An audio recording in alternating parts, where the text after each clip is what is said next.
Subscribe કરો એ high news India ચેનલને, પછી યુટ્યુબ એપ પર બેલ આઇકોનનું બટન દબાવો અને નિહાળો એ હાઈ ન્યૂઝ ઇન્ડિયા ચેનલ.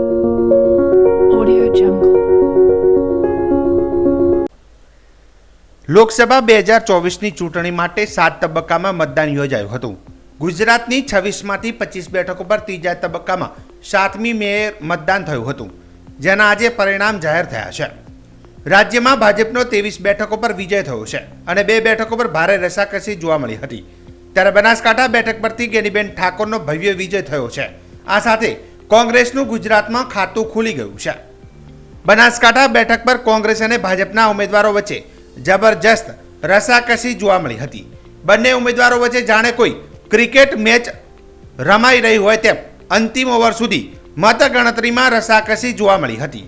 જોકે ગેનીબેન ઠાકોરને 6,11,116 મત મળ્યા છે, જ્યારે ડોક્ટર રેખાબેન ચૌધરીને 5,90,785 વોટ મળ્યા છે. આમ ગેનીબેન ઠાકોરે 20,000 કરતાં પણ વધુ મતોથી જીત હાંસલ કરી છે. ઉલ્લેખનીય છે કે કોંગ્રેસના ગેનીબેન ઠાકોર અને ભાજપના રેખાબેન ચૌધરી વચ્ચે આ ચૂંટણી લડાઈ હતી અને અંતે ગેનીબેને બાજી મારતા 62 વર્ષ બાદ બનાસકાંઠાને મહિલા સાંસદ મળ્યા છે. 1962 બાદ પ્રથમ વખત બનાસકાંઠા બેઠક પરથી મહિલાને સંસદમાં જવાનો મોકો મળશે. 1962માં જોહરાબેન ચાવડા કોંગ્રેસની ટિકિટ પર સાંસદ તરીકે ચૂંટાયા હતા. ત્યારે ગેનીબેને મીડિયા સાથેની વાતચીતમાં જણાવ્યું હતું કે આ જીત મારી નથી, સમગ્ર બનાસકાંઠાની જીત છે અને 18 આલમની જીત છે તેમ કહી બનાસકાંઠા જિલ્લાના લોકોનો જાહેરમાં આભાર વ્યક્ત કર્યો હતો.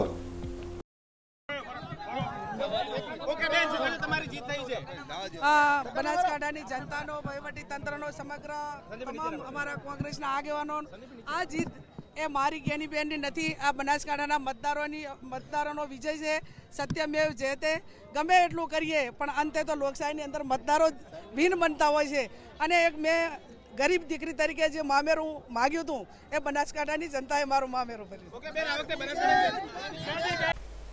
બનાસકાંઠા જિલ્લાના થરાદ વિભાગીય ડીવાયએસપી SM વારોતરિયાએ થરાદ, વાવ, માવસરી, સુઈગામ, ધાનેરા અને પાથાવાડા વિસ્તારના લોકોને વિનંતી કરી હતી કે આ વિસ્તારમાં હાલમાં રાત્રિના સમયે એક ચોર ટોળકી એક્ટિવ થઈ છે, જેથી તમે હાલમાં ઉનાળાના સમયે જ્યારે ખેતરમાં કે ઘરની બહાર સૂઈ રહ્યો છો ત્યારે ઘરના દરવાજા ખુલ્લા ન રાખવા અને ઘરને તાળા મારવા માટેની અપીલ કરી હતી. ડીવાયએસપીએ વધુમાં કહ્યું હતું કે પોતાના માલ સામાનને પણ સુરક્ષિત જગ્યાએ જ રાખવો. આ ચોર ટોળકી રૂપિયા અને કિંમતી ઘરેણાની ચોરી કરે છે. આથી આપ સૌને વિનંતી છે કે આપ સૌ લોકો આ ચોર ટોળકીથી સાવચેત રહો તેવું મીડિયાના માધ્યમથી અપીલ કરી હતી. વાવ વિસ્તારની, સુઈગામ, માવસરી, ધાનેરા, માથાવાડા વગેરે વિસ્તારની જનતાને જાણ કરવામાં આવે છે કે હું ડીવાયએસપી SM વારોતરિયા થરાદ આપને વિનંતી કરું છું કે તમે જ્યારે રાત્રિના સમયે રોડની કાંઠે તમે વાડીએ સૂતા હોવ ત્યારે અને ઘરની બહાર સૂતા હોય ત્યારે સાવચેત રહેવું, કારણ કે અત્યારે એવી ચોર ટોળકી એક્ટિવ થઈ ગઈ છે. જે ચોર ટોળકી રાત્રે તમે જ્યારે ઘરની બહાર સૂતા હો છો ત્યારે તમારા ઘરના દરવાજા જો ખુલ્લા હોય તો અંદરથી તમારા કિંમતી ઘરેણાં અને રૂપિયા ચોરીને લઈ જાય છે. માટે દરેક જનતાને જાણ કરવામાં આવે છે કે રાત્રે તમે વાડીએ રહેતા હો અને રોડના કાંઠે હો ત્યારે સાવચેત રહીને સૂજો. બહાર સૂવું ત્યારે તમારા ઘરના દરવાજા ખુલ્લા ના રહી જાય અને તાળા મારવા વિનંતી છે, જેથી કરીને તમારો કિંમતી સરસામાન સહી સલામત રહે. અને અમે તમને વિનંતી કરીએ છીએ કે આવી રીતે જ્યારે અત્યારે ઉનાળાનો સમય છે, બહાર સૂવો ત્યારે ઘરની વસ્તુઓ બધી સહી સલામત મૂકી અને દરવાજાને તાળું મારી અને બહાર સૂવો, જેથી કરીને કોઈ આવી ચોરી થાય નહીં, એટલી વિનંતી છે. બનાસકાંઠા જિલ્લામાં છેલ્લા કેટલાય સમયથી અકસ્માતના બનાવમાં દિન પ્રતિદિન વધારો થઈ રહ્યો છે. ત્યારે આજરોજ ધાનેરા હાઈવે ખેગારપુરા પાટિયા પાસે ધાનેરા બાજુથી આવતા છોટા હાથી ગાડીને પૂર ઝડપે આવી રહેલી સ્કોર્પિયો ગાડીએ પાછળથી ટક્કર મારતા ચાની એજન્સીમાં નોકરી કરતા ઈસમનું મોત નીપજ્યું છે. ત્યારે સૂત્રો દ્વારા મળતી માહિતી મુજબ ચાની એજન્સીમાં સેલ્સમેન તરીકે છોટા હાથી લઈને રાહ બાજુથી થરાદ આવતા ખેગારપુરા પાટિયા પાસે પાછળ રાહ બાજુથી આવી રહેલી સ્કોર્પિયો ગાડીના ચાલકે પૂર ઝડપે ઓવરટેક કરતા છોટા હાથી ગાડીને ટક્કર મારતા ગાડી રોડની બાજુમાં ખાઈમાં પલટી ખાઈ ગઈ હતી અને ગાડીમાં સવાર એકનું મોત થયું હતું. અન્ય ઘાયલોને નજીકની સરકારી હોસ્પિટલમાં સારવાર અર્થે ખસેડવામાં આવ્યા હતા. ઉલ્લેખનીય છે કે થરાદ ધાનેરા હાઈવે પર બેફામ રીતે ગાડીઓ દોડાવી અવારનવાર અકસ્માતની ઘટનાઓ બનતી હોય છે. થોડા દિવસ પહેલાં પણ ધાનેરા થરાદ હાઈવે રાયડા મિલ પાસે પૂર ઝડપે આવી રહેલી સ્કોર્પિયો ગાડીના ચાલકે એક મોટરસાઇકલને અડફેટે લેતા ગંભીર ઇજા પહોંચાડી હતી અને આરોપી ગાડી લઈને ફરાર થઈ ગયો હતો. ત્યારે થરાદ પોલીસ આવા બેફામ દોડાવતા અને ગાડીઓ આગળ લોખંડની ચેનલો મારી કાળા કાચમાં ફરતા શખ્સો વિરુદ્ધ કાર્યવાહી કરે અને કાયદાનો પાઠ ભણાવે એવી લોકોમાં માંગ ઉઠવા પામી છે. બનાસકાંઠા જિલ્લાના થરાદ તાલુકાના દુધવા ગામના વતની અને શિક્ષક તરીકે ફરજ બજાવતા દિનેશભાઈ શિવરામભાઈ પુરોહિત જેઓ સેવાકીય પ્રવૃત્તિઓ સાથે સંકળાયેલા છે અને અવારનવાર સેવાકીય કાર્યોમાં સહભાગી થતા હોય છે. ત્યારે તેઓએ આ વખતે પોતાના જીવનના 52 વર્ષ પૂરા થતા પોતાના જન્મદિવસ નિમિત્તે દુધવા ગામની વડેચી ગૌશાળામાં 300 જેટલી ગાયોને લીલું ઘાસ ખવડાવીને પોતાના જન્મદિવસની અનોખી ઉજવણી કરી હતી. જો કે તેઓ છેલ્લા 10 વર્ષથી પોતાના જન્મદિવસ નિમિત્તે સેવાકીય પ્રવૃત્તિ કરી જન્મદિવસ ઉજવે છે અને અન્ય લોકોને પણ આ રીતે જન્મદિવસ ઉજવવા પ્રેરણા પૂરી પાડે છે.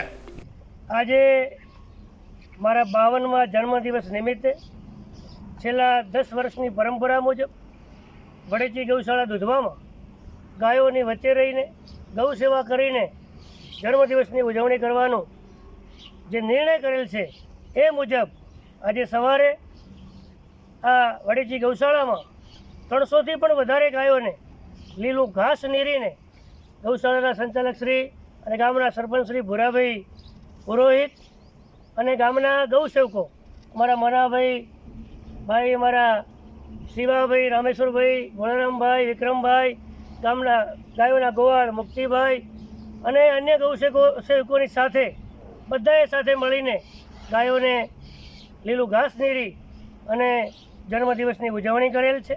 દર વર્ષે અલગ અલગ પ્રકારે ચકલી ઘર બનાવીને પાણીના કુંડા પક્ષીઓ માટે આપીને એ રીતે દર વર્ષે આ જન્મદિવસ ઉજવવાનું નક્કી કરેલ.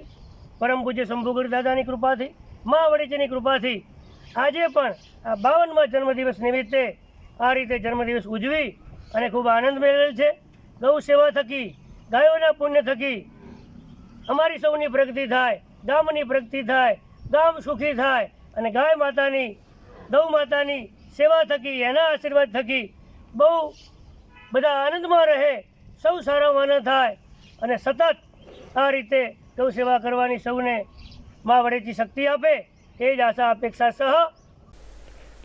વિશ્વ પર્યાવરણ દિવસ દર વર્ષે 5 જૂનના રોજ ઉજવવામાં આવે છે અને તે પર્યાવરણની સુરક્ષા માટે જાગૃતિ અને કાર્યવાહીને પ્રોત્સાહિત કરવા માટેનું સંયુક્ત રાષ્ટ્રનું મુખ્ય સાધન છે. 1973માં સૌપ્રથમ વખત યોજાયેલી આ ઉજવણી દરિયાઈ પ્રદૂષણ, વસ્તી વધારો, ગ્લોબલ વોર્મિંગ, સાતત્યપૂર્ણ વિકાસ અને વન્યજીવન અપરાધ જેવા પર્યાવરણીય મુદ્દાઓ પર જાગૃતિ લાવવા માટેનું એક મંચ રહ્યું છે. વિશ્વ પર્યાવરણ દિવસ જાહેર જનતા સુધી પહોંચવા માટેનું એક વૈશ્વિક મંચ છે જેમાં દર વર્ષે 143થી વધારે દેશો ભાગ લેશે. દર વર્ષે આ કાર્યક્રમ દ્વારા વ્યવસાયિક, બિનસરકારી સંસ્થાઓ, સમુદાયો, સરકારો અને જાણીતી હસ્તીઓ માટે પર્યાવરણીય કારણોના હિમાયતી કરવા માટે એક વિષય અને મંચ પ્રદાન કરવામાં આવે છે. ત્યારે આજે બનાસકાંઠા જિલ્લાના આંતરરાજ્ય તેમજ ઇન્ટરનેશનલ બોર્ડર નજીક માવસરી ખાતે BSF ખાતે આજે વિશ્વ પર્યાવરણ દિવસની ઉજવણી કરવામાં આવી હતી, જેમાં BSFના જવાનો, ગામના આગેવાનો, યુવાનો બહોળી સંખ્યામાં ઉપસ્થિત રહ્યા હતા અને BSF દ્વારા પ્રતિજ્ઞા લેવામાં આવી હતી કે હંમેશા પર્યાવરણ બચાવવાની કોશિશ કરીશું, પર્યાવરણ શુદ્ધ અને સારું બને તેવા પ્રયાસો કરશું, વૃક્ષો વધારે વાવશું તેવું પ્રતિજ્ઞા લેવડાવવામાં આવી હતી. प्रतिज्ञा करता हूँ कि पर्यावरण को बचाने के लिए अपनी दैनिक जीवन में हर संभव बदलाव लाऊंगा। मैं ये भी वचन देता हूँ कि अपने परिवार मित्र और अन्य लोगों को पर्यावरण के अनुकूल आदत और व्यवहारों के महत्व के विषय में सतत रूप से प्रेरित करूंगा। जय हिंद।